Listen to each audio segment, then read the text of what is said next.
Hello, everyone. I am Matthew Thomas with Super Cool Radio, and joining me at this time, he is part of great rock band Red Brick Road out of Michigan. Please welcome Jake Jones. What's up, man? How's it going? Doing good. How about you, man? I'm doing good, doing good. It was snowing by me in Indiana. How are things in Michigan for you? Yeah, snowing a lot. Yeah. It's funny too, because someone was just telling me, like, we're not gonna get any snow this year. Like, look out your window. Go look out your window right now. Yeah, have they lived under a rock for the past like 2 weeks? Right, yeah, yeah, exactly. Well, in all honesty, though, we haven't been getting as much as we normally get, especially in January, so, but yeah, we're still getting it. I don't mind. Less snow for me. Like, it was pretty icy yesterday, so I wasn't too happy about that. But I mean, it's the winter in Midwest, so like you Yeah. already expect it. Well, see, I snowboard, but I only want the snow when I want to snowboard, so I can't wait. Hopefully one day I can live in a warm state and just like fly somewhere when I want to snowboard, go for a week and then go home to the warm weather. Yeah, or travel up in the mountains. Yeah, yeah, that too. Yep. Yeah. All right. Hey, let's start this off with a very fun question. I'm very curious for you, Jake. What are your top three favorite albums of all time? Okay. All right. This was a hard one. I know you gave me this question to prepare. It wasn't hard to it was hard to limit it to three. But so these ones here, these are my favorite albums. Not necessarily some of them don't even have my favorite song by that band on them, but I like these ones because the playthrough factor as a whole. So my number one is Goat's Head Soup by the Rolling Stones. Because that's just a record I can listen to anytime, any mood. I feel like for that reason, like that's why it's my favorite. Like I could be sad and listen to Goat's Head Soup. I could be angry and it's like still good, like. And it's good in the morning drinking coffee and it's good at night when you're partying. So, that one. Number two is Nevermind by Nirvana, which Classic. is yeah, I mean that was like one of the albums that like really influenced a lot of like my playing style and even my singing style and stuff. So I definitely had to put that one in there just for the sake of how much it's done for me. And not only that, that album when I was in like middle school, like it used to just be on repeat. Swear to God, like in school I was one of them one headphone kids and that was like it was like, never mind. And then coming in at number three, this one was a tie, but the one that I ended up picking after some debating in my mind was The Black Parade by My Chemical Romance. Yeah, I mean, dude, you listed some killer albums. Especially, I mean, The Black Parade by My Chemical Romance just got like so many people into like emo and that style of music. hmm Well, see, like I mentioned, some of my favorite, most of my favorite songs by My Chemical Romance are actually on Three Cheers for Sweet Revenge. I'm real OG with My Chemical Romance. So and I'm not like one of like the I'm not okay promise like fanboys. Like I love that song, but it's not my favorite. Like I really like Helena though, and the one about Venom. It's on the tip of my tongue, but yeah, those two songs. But the Black Parade, just how it's all put together, just phenomenal, absolutely phenomenal. All right, you ready for my top three? Yeah, yep. All right, number one, Killer by Alice Cooper. Okay. That was like one of my first albums I listened to by Alice Cooper. Actually, sorry, well, the first was um, Love It to Death, but I think Killer, which came out the same year, I think just had a better flow to it. And the Killer song itself is just, it's a trip once you get Right. to the end. So yeah, that's my number one. Plus you got Under My Wheels, which another classic Alice Cooper song. Right on. Number two is Super Unknown by Soundgarden. Yeah. Oh yeah. Yeah, that was just the way that album was put together is it's very I think a lot of people think of like the hits on there, like Fell on Black Days, but hmm like some of the other songs are just like super underrated as well. Oh, And when you listen to that album in headphones, it's a whole new experience. Like, there's, I wish I could remember which song it's on, but it's the one, it starts really slow and drawn out and starts rising. And there's like 6 layers of Cornell's vocals. And like, I never realized that was in there before until I listened on headphones. I'm like, whoa, there's like layer upon layer. Like, it's just dense, you know? It's, yeah, a very good album. Yeah, and coming to number three, I actually listened to this earlier today. It's "Highway to Hell" by AC/DC. Okay. All right. Just the way Bon Scott's vocals, it just goes nuts throughout the whole album, honestly. Mhm. Yeah, I'm definitely Bon Scott AC/DC guy, you know. I'm not Yes. I'm not against Brian Johnson, but it was like the first 2 albums they did with Brian Johnson were pretty good.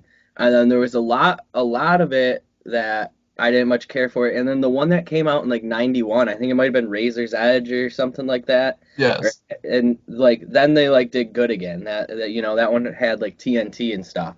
But for the most part, Bon Scott guy all the way. Yeah, Bon Scott had that charisma to him. It was just very unique, and everything he did, you just really hear the passion and emotion throughout his whole vocals. Right, yeah, yep. Well, just like, Lane Staley with Alice in Alice in Chains. Chains. The new guy, I can never remember his name, and it's like I should, but he's a great singer. He's a phenomenal singer, but he just doesn't have the same charisma and passion that Lane had because he wrote the song. So, It's different. I think Lane, just the way he did everything was just so different, and it's hard. You can't duplicate that. Right. No matter how great you are, it's just you can't duplicate him. Yeah, yep, exactly. Yep. All right, now gonna be talking about you, Jake, because this is your interview. When did you know you wanted to become a musician and be part of a band? Okay, so yeah, this question.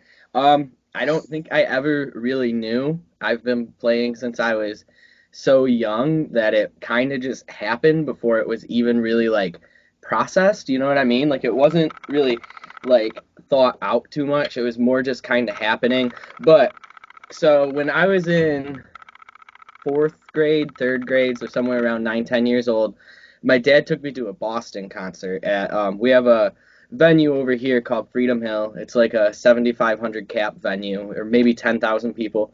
And we were like front row, and it was like I think it was my first concert ever. Don't quote me on that. It might have been my second. But my dad put me on stage with Boston, right? Like I was a little kid. I might have been younger than third grade, and he put me on stage with them, and the security came for me and the band's like, no, no, leave him.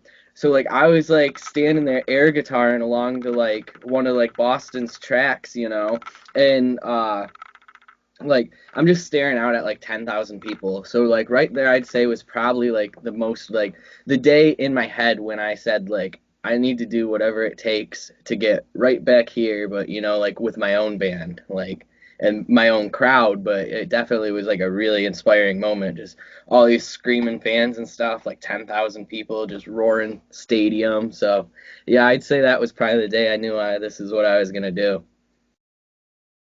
That is really cool to be on stage with Boston, and you're a little kid, so security, like, you can't really get mad at you because you're a little kid. I mean, that is Right. so cool, man. Yeah, it was awesome. It was undeniably awesome. That is a memory to hold on to forever, man. Yeah. That's so cool. All right, so now transitioning to your band, you are part of Red Brick Road.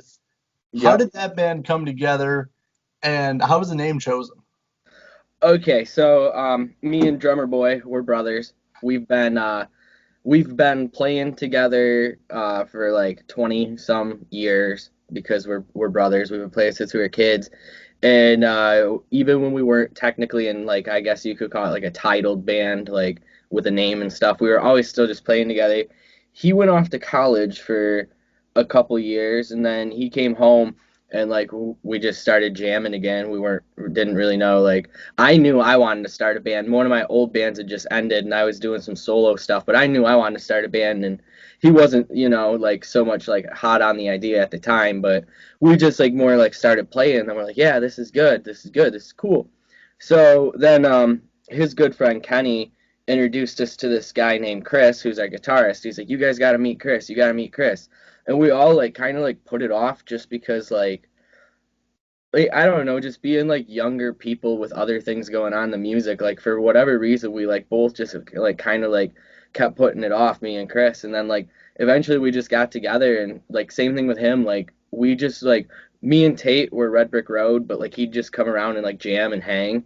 And then like one day like we just like all kind of talked about it. We're like, "Hey, like should this be the band instead of like mine and Tate's duo thing?" And we were all like, "Heck yeah, you know." So that brings me to the name. So me and Tate were already Red Brick Road. We actually were originally called Surrender Dorothy, but when we looked up the name Surrender Dorothy, it was already Surrender Dorothy was also my solo project name, and my part it was bad. I didn't do enough research because someone's already got the name. So oddly enough, Tate came up with Red Brick Road, and it's from the same movie, inspired by the same movie, Wizard of Oz. You'd think we're like total Wizard of Oz geeks because we had two band names from that movie, but it was just pure coincidence. But yeah, so it just means like to go the way you're not supposed to go, because if you remember that, that pivotal scene in the movie when all the Monksians are saying, follow the red or yellow brick road, follow the yellow brick road. To everyone in the band it means something different. So I'll give you mine. To me, it just means when everyone's telling you to do one thing, follow the yellow brick road, and you do the other thing, which to me is just a huge metaphor for being a musician, especially at my age, like in my late 20s, like we're starting to get some traction and stuff now, but for like a long time it was like, there was those people in my life and stuff who, whether they said it or vocalized it or not, they always had that, get a job, what are you doing, dreamer, that you're not going anywhere. Like I said, they never said it, but certain people have those thoughts when you're a musician, so. Yeah, I completely understand, man. I mean, kind of the same thing that happened with me with, Super Cool Radio. It's like people are like, oh, why are you investing your time and money into this? Well, you should just be working on a career. So dude, I totally relate with you, man. Right. Yeah, and I won't say I ever quit music, but I quit focusing on it professionally for about a year and a half because I just got so like as you know, with doing the radio thing, this industry is really hard, all the time. And I just, after having so many bands and putting all this energy into writing all these songs and then bands splitting and then just everything, even with my solo stuff I did for a while, it was just like, I don't know, like I definitely lost that part of me that I had before where I'd hit a breaking point and be like, okay, I can't do this anymore. That part of me is like vanished. Now I'm just like, okay, don't matter. I'm pushing ahead no matter what because that's gonna be how I make it. But yeah, for a while there, I like took a pause in it and like I was still making music, but I just wasn't releasing it or nothing. I didn't, want to go anywhere with it as bad. But so that's the Red Brick Road, but a little more of on the name. Yeah, no, I got you. And how was it, being with your brother? You guys known each other your whole life, working with each other. There's a different chemistry when you're working with like a relative or your brother. Yeah, no, it's definitely awesome. There's, um, a lot of like, because we've been playing together for so long, like almost like so much telepathy that happens, where we could kind of, he knows my writing style well, I know his drum style well. And, it's cool too just to get to do this with your brother because, like, especially as we hit the road more and stuff, it's just, cool to share that, something that we've, dreamed about doing since we were little kids. We were the little kids frickin', watching the Jimi Hendrix documentaries and stuff and being like, "Oh, we'll never do that." And then like, yeah, we're not doing it to that extent yet, but we're on the track to doing it. So like sometimes it's just like being in the van and we're like, "Dude, we're fucking doing this," And like, even Chris, like Chris is like our third brother now. Like we're super close with him, but he has mentioned before, he's like, "Ah, man, I wish my brother played an instrument so like he could be here because him and his brother are tight, but they just don't share that passion in music." Yeah, no, it's a different experience when you're doing something with your brother or relative. Yeah, I think it makes it better because like you kind of already Yeah. know what direction you guys are heading before you guys even say anything. Well, and like the other good part about it too is like like having like with a brother, like you can fight like crazy sometimes, but you always go back to like loving each other. And like in bands, that sort of stuff happens a lot. But when it's different, like with one of my prior bands and stuff, like when me and someone in that band would get in a disagreement, like sometimes it'd take like a week for us to like work it out and just quit, put our egos aside and be like, hey, let's work it out.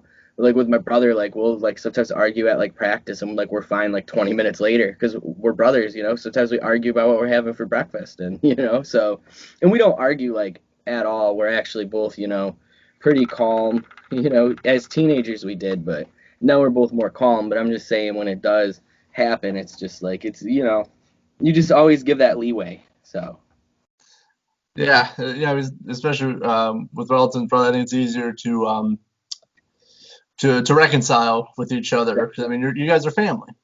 right, exactly. And it's like, you just the person so well, their moods and stuff. Like we've other than that like little bit of time when he went to college, we've always lived together too. So like, we're like pretty good at like knowing when one of us is just in a bad mood and just like, okay, they're whereas like I said, when you're with people who don't know you that well, then they just like sometimes think you're like a huge dick and it's like, no, like I just haven't had my coffee yet. Calm down, bro. Yeah, have to have coffee, then you can talk about music. You gotta take Right. stuff in order. Right, exactly, exactly. But speaking of music, you guys, Red Brick Road, just released a killer new single entitled After Party. How was it writing and recording After Party? Okay, so writing it was I have like a natural ability for words to like kind of just like start flowing, but it's weird because it's like if I sit down and try to write a song, like I like usually can't do it. But if I just wait to like get that hint of inspiration, but then I like have to do it. Like I'll stay up all night and my girlfriend will be like, "You need to go to bed. It's like 6 in the morning." I'm like, "No, I need to finish this song because if I go to bed, the song's never getting finished. I gotta do it while I can do it." But so like I wrote the lyrics at work one day. They're kind of like based on like I had like a nightmare about like it was a real life situation that happened to me. The nightmare was a little more out there, but then like so I was like kind of like pondering that like at work one day and like I kind of just like the opening line of the song that she took it too far this time like I kind of just had that like in my head and like it just kept like repeating like she took it too far this time. She took it too far this time. And then you know what I mean? But then like another line came and another. So I got all the lyrics done and Chris is like my writing partner. Sometimes we write lyrics together, but a lot of times it's more the music end of things. So like Chris came over and like I'm like, "Hey dude, like I got this song and I want it to be on piano instead of like guitar." And he's a much better piano player than me. And so I just like he's like, "Okay, let's go for it." So I just like started like singing it to him and like the melody and stuff and he started like kind of like hitting some chords to find where I'm at like key wise and stuff. And me and Chris are just like we always like joke around about me and him have like me and Tate have the brother telepathy, but me and Chris have like a John and Paul like telepathy where like excuse me, where we get into writing a song and it just like comes together so easy and naturally and like we start like just like we can actually speak music to each other too, which it is a huge plus that like we both know like neither of us are huge theory guys, but like if I tell him like, hey, well, there should be a key change or like you know what I mean, try like the relative minor, he knows enough and I know enough to get us around. So yeah, then it only took us like probably like 2 hours to write that song because I already had the lyrics. And I mean, I don't know how long I revised the lyrics for. I did over weeks. Like I do that with all my lyrics. Like as it's becoming a song, I go back and I change words and stuff. But so yeah, that part of it was pretty darn easy. And then we hit the studio and like the piano and vocal alone was like really dry. Like we were like kind of bummed. We're like, man, like this song's fun to play and we're like, but it just sounds like doesn't sound like much. And like so our producer Kevin was like, "Oh, you guys need some strings in this. That's what it needs is strings." So then me and Chris sat down and like we used like soft strings. Obviously, we didn't have a huge budget, so we're actually playing keyboards and like but it does like the string sound in Pro Tools. And yeah, then we spent hours, like probably like twice as much time that went into the song up to that point just into figuring out those like string arrangements and stuff. just because we wanted it to be like perfect and just have all the right counter melodies and stuff.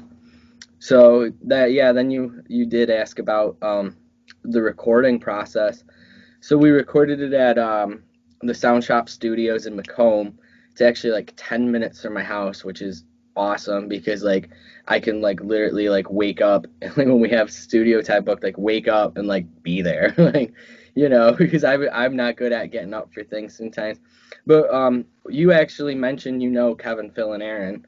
I do, So yes. yeah, so yeah, we worked with them. Kevin produced it. Phil was the engineer, and he did like some mix work on it too. Or Kevin might have done all the mix work on that one. I'm not sure. We did a whole record with them, so things get a little hazy.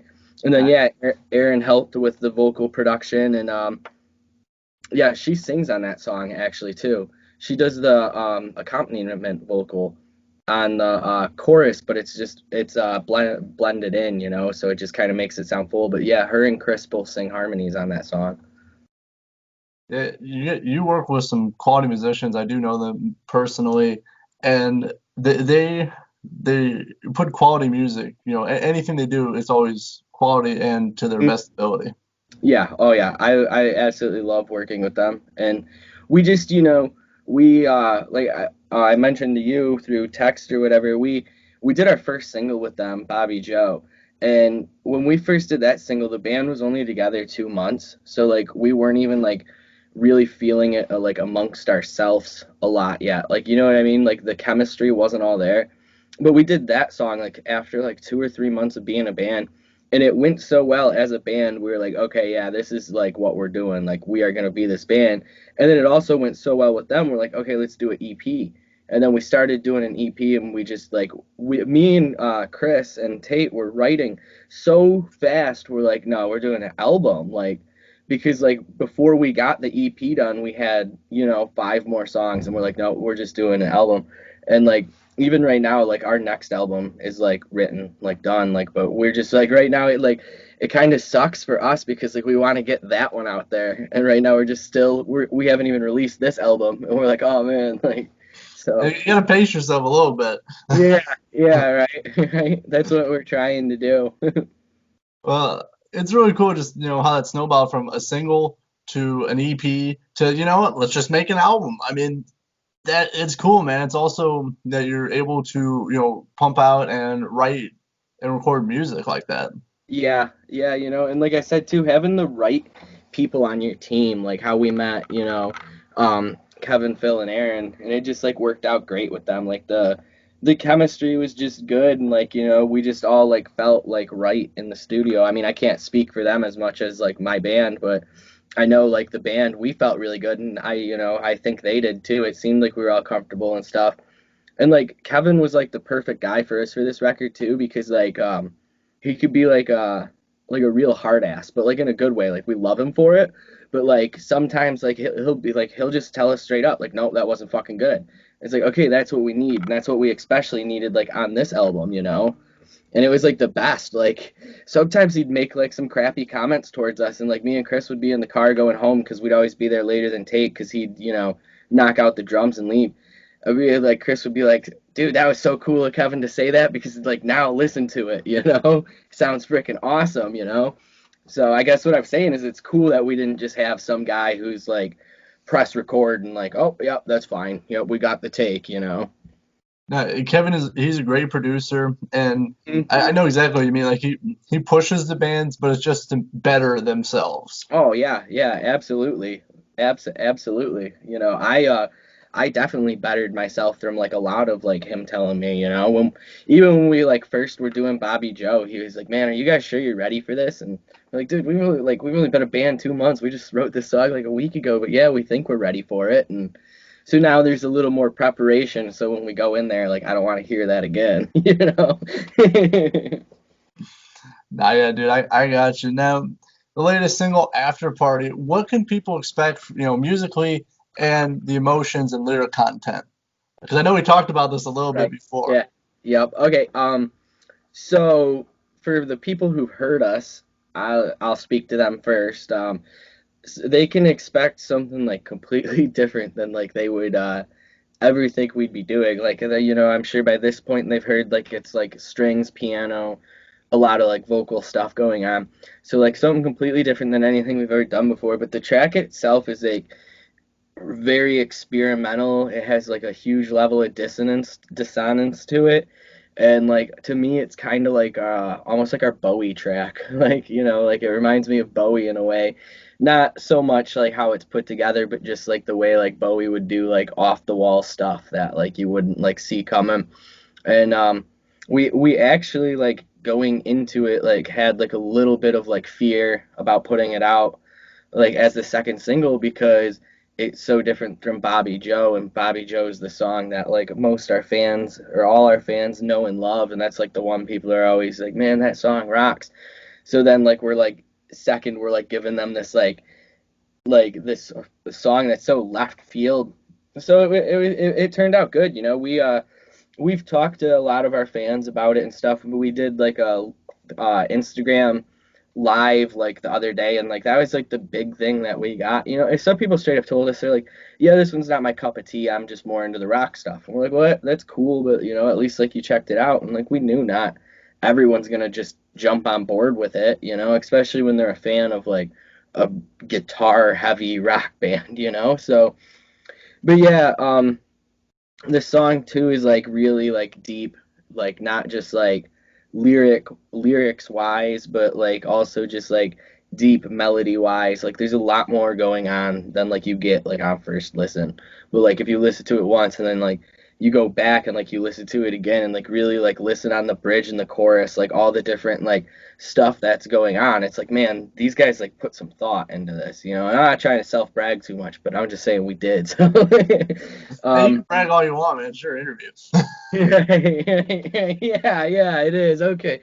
The song freaking kills. It should be number one. But The no, Billboard #1 right here.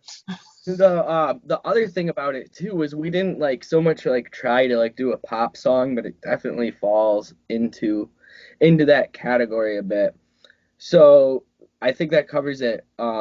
Musically, so to touch on the story behind the song is about like it's about a young couple that's dealing with drug addiction, and so they're dealing with drug addiction, which is something I'm not afraid to say I've dealt with myself. That's why I said the song like comes from, you know, past life experiences in a way, but kind of made up story. And so like pretty much it's like the storyline of one of the people in the couple. I don't really care which one, but one of the two gets clean, and then they basically realize that like they're not actually in love with that person. They're just in love with using drugs with that person. So then it like kind of like goes on to like, you know, kind of show how that is because they realize that this whole time they thought they were in love with someone they weren't. They were just, you know, codependent on each other for drug use purposes. So to use that to the perfect segue into this is we have a music video coming out for it later this week, and it touches on the storyline. You know, it follows the storyline quite a bit. So I'm pretty excited for people to see the video because you know. Well, I'm really looking forward to checking it out, and I just want to give my take on it because I did listen to, the rock music side, and that's kind of what I was expecting going into this single. Because Mhm. like, when you told me like, hey, we got a new single coming out, like, yeah, of course I'll check it out. And then it is something completely different. It's a trip. It is straight up a trip listening to After Party and like actually listening to it. Mhm. I definitely picked up on the storyline you guys were telling, and I really enjoyed it. I think it's pop. It's kind of has that more of that pop flair to it, but overall, it's a solid song. I do recommend everyone check it out because, like I said, it's a trip. Right on. Thank you. So yeah, Yeah, make sure- that one too was just I just you know we all put a lot of faith in that song. Like I said, we had fears of like putting it out because people weren't expecting that from us, but like I said, like it just, you know, and a lot of our friends and stuff who got to hear the album, you know, it's not out yet, but they've heard it because that's what we do, show our friends, and that was like people just kind of like latched on to that song a lot. So we're like, okay, we'll put that one out next because if the world latches onto it the way our friends are, then we should be in good shape. Yeah, dude, the sound to me just sounds amazing. But again, you work with a great producer, some great musicians, Yeah. and it just came out, in my opinion, very well. I think it's a good um, kind of a different side for Red Brick Road compared to not just a rock band. We're going into more, as you said, more of an experimental side. Yeah, yeah, definitely, definitely. And like you said, we were super lucky to work with like the right people on it, and that sums up 2020 for us too, was we had an amazing year of just meeting the right people like through I mean, we met them back in end of 2019, but same, what I mean, roll it all into 2020. We had an amazing year just meeting like people who are like helping this band like propel forward, so yeah. Yeah, dude, you're lucky to have some good people up in there in Michigan to record with. Hmm. So make sure to check out After Party. It's on all the streaming platforms on YouTube, and they'll be dropping, as he said, a new music video coming up soon as well. So make sure to check out After Party. Now we'll transition to a question I always ask my guests because I'm always very curious. Outside of Red Brick Road, what have you been listening to this week, Jake? Okay, all right. Um, so, anyways, and I'm not even gonna say it because everyone says this. I have a crazy taste in music, so I have a taste in music. Um, my new like staple I've been listening to like every day is this band called Go for Gold from Arkansas, and like me being in an underground band has like I have this habit of like checking out a lot of like underground bands and stuff, almost like to a point where it's like less views and less likes and stuff the better because I like to find really underground stuff.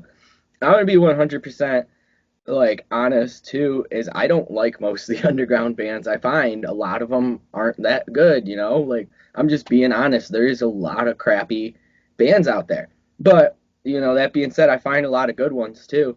And these guys had this song called Loser, and like they had like a music video for it. You should definitely check them out. And but it's called, the name of the song is Loser, and like I love the video. So then I was like, all right, you know what, you guys got me hooked. I'm gonna check out what else you guys got, and like yeah, now they're like a new daily listen for me. Um, One band that's been a daily listen for me for like 5 years now, and I just can't get them out of my head is Moose Blood. I don't know if you've heard of them. If not, no. They're disbanded. They were like pop punk emo, but they like hit like a pretty good height and stuff. They were doing some big tours, but then like I don't know, they just had like a bunch of problems in the band. But I love them. I love them. This week though, Ice Nine Kills. Been listening to a lot of them. Love the guitar work mostly. And I also just love like the whole horrorcore thing. That really intrigues me. Between the Buried and Me, but just the song Selkie's The Endless Obsession, because again, the guitar work and that song and the melodies and everything are just really beautiful. Um, the other one this week only, I definitely played this one out and I'm done with it for another 5 years, but Young Thug's Jeffrey record. I don't know if you remember Jeffrey by Young Thug, but I liked that whole record through and through. And I like recently this week saw it on Spotify again, and I've listened to it like 3 times this week, but it's done now for a while. I know the album. I haven't really listened to it. Not really my like kind of thing. But yeah, I know what you're talking about. That was like everywhere too. Hmm.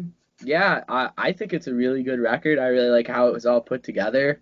It's not for everyone though. It's a weird record, and it's kind of experimental too though. It's not just hip hop. So I do got to give it up to Young Thug on that one. Yeah, So definitely different. yeah, yeah, it is. So back to the underground bands, there's a band called Foxing. I actually just got their vinyl like a couple weeks ago. It's called the Albatross, but they put it out on vinyl, and so I got that. So I've been listening to them pretty heavy. I really like those guys. All Them Witches. I don't know if you've heard of them. They're out of Nashville. All Them Witches they're like stoner rock. I'm not a stoner, but I do like stoner rock. They're cool. And then last but not least, Mac Miller. I listen to a lot of Mac Miller. especially this week. It's just, kind of a circumstantial thing. I don't know if it's the winter or what, but definitely like his later stuff, like, Swimming in Circles has just like, those two albums has really been speaking to me. I just like same thing. Like I'm real big on like harmonies and like musical choices. So even when it's not necessarily rock, just like some of the stuff Mac was doing was just like incredible, like the layered vocals and stuff. And I know he's like kind of rap singing, but there's still melody choice in there and stuff. And I like the way he put all his stuff together. He uses a lot of horns and stuff too, which like I just find like extremely cool. And then his piano melodies are always off the charts. They're always killer. So yeah, that's about it. I know that was a long-winded list, but Hey, those are some quality artists you listen to. For me, I've been listening to a lot of Sum 41. That's like my go-to album when I'm at work is Chuck. oh, So right on. yeah. So and then up your way, I was actually listening to Kaleido earlier today. Okay. Yeah. So yeah, I've been jamming to those two for today. Those what I've been listening to. Yeah, I like Kaleido a lot. I'm definitely once things get back, once we can go out and play, I'm definitely gonna try networking with them more. Try to like link up a show together, just because I'm a fan of them and I'd love to like see the show from side stage, But also it'd just be cool, So I think we have similar enough styles too, Yeah, dude, that would be cool, man. I mean, dude, Kaleido, I've only seen them once, but dude, it was an amazing show. They were it was LC Banks, Kaleido, and Stitched Up Heart. It was a freaking cool show, dude. Yeah, that'd be a pretty killer lineup for sure. I know LC Banks puts on a great show, so. Yeah, and then Yes.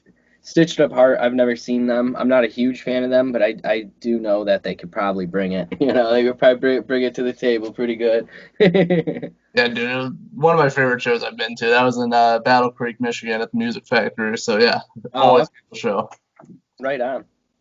So, Jake, thank you so much for hanging out with me here on Super Cool Radio. Make sure to check out After Party. As I said, it's on all the digital platforms, so make sure to give it a listen and check out Red Brick Road. But Jake, before you go, I got one more thing. What can we expect from Red Brick Road for 2021? It is January. It's a new year. Yeah. Okay, so here we go. Here's the crazy breakdown of Red Brick Road's I future. want to hear it. Let's go. Okay, so this week, and I'm gonna try to talk a little quick, touch all the bullet points. Oh, So we got plenty of time. okay, cool. Then I'll just go over it slow. uh, so this week we got the music video for After Party coming. So then early February we have our next single coming out, Slick Rick, which is actually the companion song to Bobby Joe. So I think with this one it'll give people a lot more to talk about. And yes, it's heavy. It's guitar heavy. It's back to our rock and roll roots. Um, After Slick Rick drops, probably gonna do a 1 week wait again, but we got the video for Slick Rick coming out too. So we'll probably do like honestly we're like kind of waiting to see like the hype we build from this song. So if we build a lot of hype, we might just drop the two together and be like, here you guys go, keep the hype going. If we want to like kind of keep building hype for the album, we'll do like the same thing we did, drop the video a week later. Early March, we're releasing our debut full-length album, Work of Heart. So that's extremely exciting for us, and it's our first, like for all of us, we've all been in a bunch of bands. It's our first ever vinyl release, so we're excited about that too because, like, for one, we're just excited to get the songs out there and like let everyone run with them and see what the hell happens. Like we've been sitting on these songs for so long now, we're just happy to put it out. And then two, like the vinyl thing to us, that's just like awesome. Like I can't wait to have one like right over here on the wall, like just framed, just be like I did that. It's also like I said, we've all been in a lot of bands. It's also the only full length album any of us have ever done. Like I mean, with like some of my older bands, we did enough songs that like we could have like put one together, but it was just what I mean. It was just dropping them as singles and EPs, and not even dropping a lot of them actually. But yeah. So, anyways, um, I'm trying not to get too off track. So we're gonna after the Work of Heart album comes out, we're gonna follow that with another video but we're gonna probably what we're gonna do is just kind of let the fans decide like whatever songs getting the most attention that doesn't already have a video, because like Bobby has a video, Slick Rick's got a video, After Party's got a video. So like whatever songs that's like our number one listen to and stuff that like people really want to see a video for, then like we'll shoot a video for that one. And like I'm hoping there's a song called Get Out of My Way and there's a song called Perfect Boy, and they both have similar tempos, and like we have like a low budget concept. I'm not going to share too much on that since we haven't done it yet, and I like to keep some secrets. But we have like a concept that would be affordable for us to do, and like I can just see it set to like either of those two songs. But like Get Out of My Way would be like the perfect track for it because it's really fast. Um, our song Rule the World. We have a video in the works for that one right now too, but it's not like a music video. It's more like what do you call it? Like we're just using old footage and stuff we have of us. You know what I mean? Like and just kind of like mashing it together, kind of showing like where we came from, where we're at now, that sort of thing. So yeah, the key point those March album, and then there'll be two more videos coming out after that. Then hopefully, fingers crossed, hopefully May through June we will go on tour. So that is like the one that is like, the top. That's the whole reason you record an album is to go out and play it. So hopefully we can do like a 6 week tour, hit the whole country.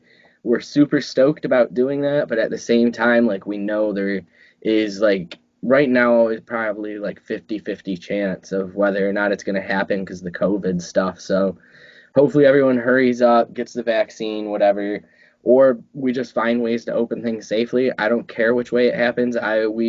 We just did a show like a week ago in Cleveland to like a social distancing crowd, and like it wasn't as fun as when you can have people packed tight together and like mosh pitting and everyone's got to stay at their chairs and 6 feet apart, but it's still cool to do it. So after that tour, hopefully that tour happens, we got another record we're gonna record, and then last but not least, do some more awesome interviews like this with some cool people like you. So, Hey, always a fun time. It sounds like you got a lot of cool stuff in the works. Make sure everyone March they'll be dropping a brand new album. Plus, I got another single come out in February, so make sure to check all that stuff out.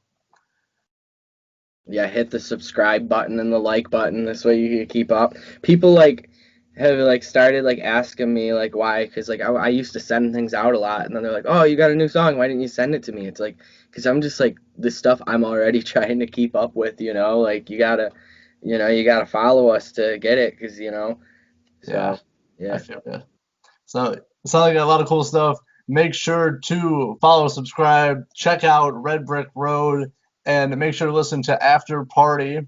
And make sure in March and February and all that stuff, check out their album. Listen to their new upcoming single, Slick Rick, in February. Buy the album. It's on vinyl. And it's limited to 100 for now. So make sure to get 99 orders in. You got to keep the one on the wall. Right, yeah, exactly. Well, Jakes, thank you so much for hanging out with me. Killer interview. Yeah, thanks for having me. I appreciate it. So for Jake Jones of Red Brick Road, I am Matthew Thomas with Super Cool Radio. Thank you for watching. Thank you so much for watching my interview with Jake Jones of Red Brick Road. And if you like this video, please support Super Cool Radio. We have these really awesome t-shirts for sale on our Endeavor After site. And now, here is a trailer for their music video, After Party.